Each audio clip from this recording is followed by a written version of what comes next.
fellow Nighthawks. It's November 18th from Studio 43. It's George Stroumboulopoulos Tonight, late.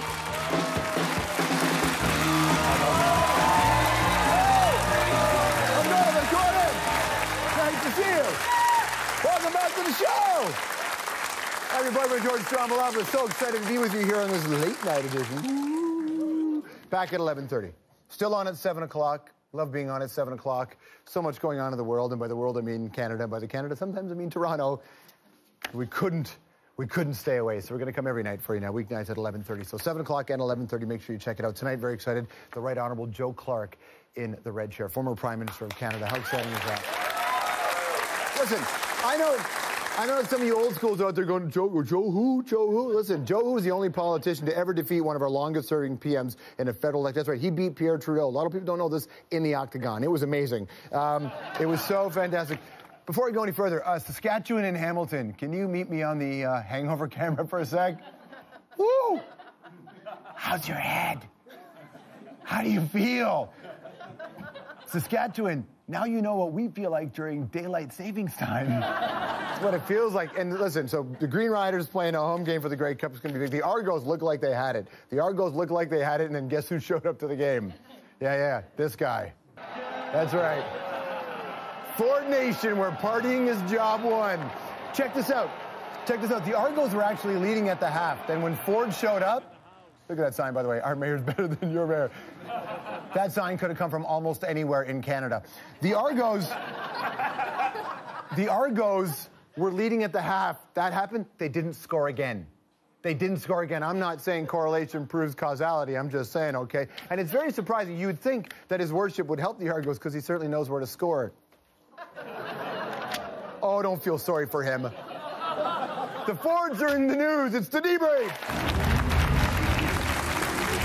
Look, I understand that many people are sort of tired of hearing about the brothers mayors who run the city the way a couple of teenage kids run a corner. But I'm sure there are a lot of managers across this country that are probably complaining about the lost productivity, what with everybody glued to the television or their phones to see what could possibly be next. But there is news, and it's worth saying. Day one of the attempt to wing the mayor. Let's just say things got a little nutty. We've got some angry exchanges. Make it run. What's that? And then, boom! First of all, kids, you don't run around the pool. Everybody knows that. What is going on in that city? That's like Ukrainian parliament level, or a Korean parliament where the fight breaks out. But listen, a lot of people want to be negative about that. That was clearly an accident, even though he shouldn't have been running. I think that demonstrated, at least in 3 years, Ford will be on Dancing with the Stars Canada.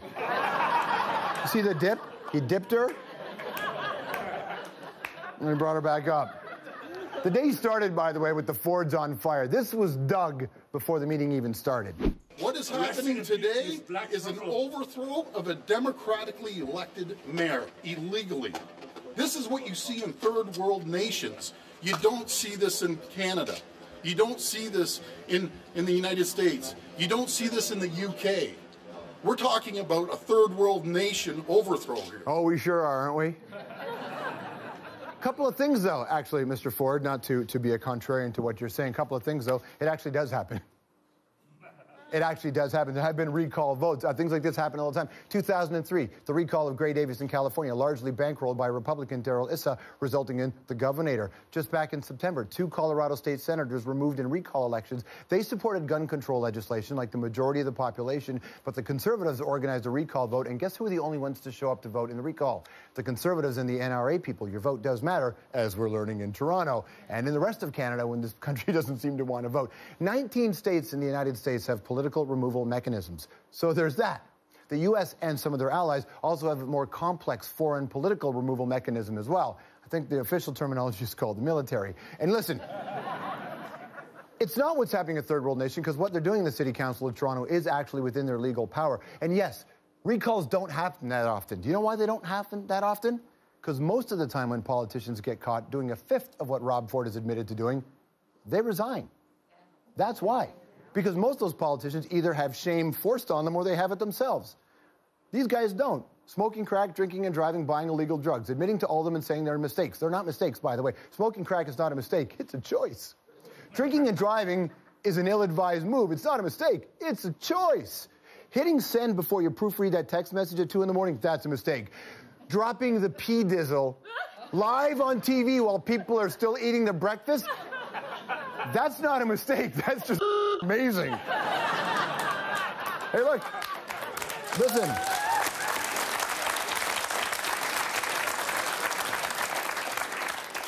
Justin Trudeau has his way of bringing up women's issues. This is just Rob Ford's. Let's not forget, by the way, the Fords launched their television show today. I'll do a drug test and alcohol test right now. And I put a motion forward that every councillor do it too. You know what? They jumped up. They don't want anything to do with it. And then on our last council meeting, everyone says, oh, we're going out drinking after. You're going to put that back on the next meeting? Yes, absolutely.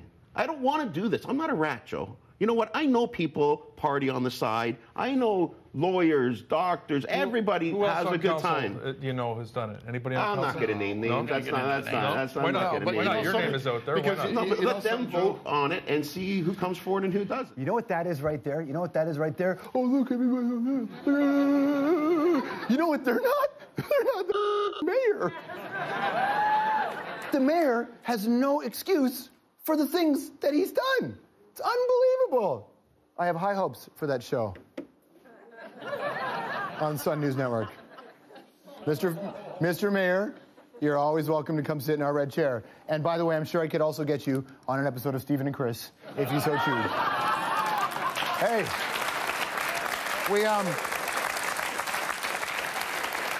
the other thing that Ford and the Ford supporters are having to do is, talk about their fabulous fiscal record, right? Go to the Toronto Star, to the website, and take a look for Daniel Dale's piece called Deconstructing Mayor Rob Ford's Fiscal Record. Do you remember when the only scandal involving the Fords was when they didn't know who Margaret Atwood was?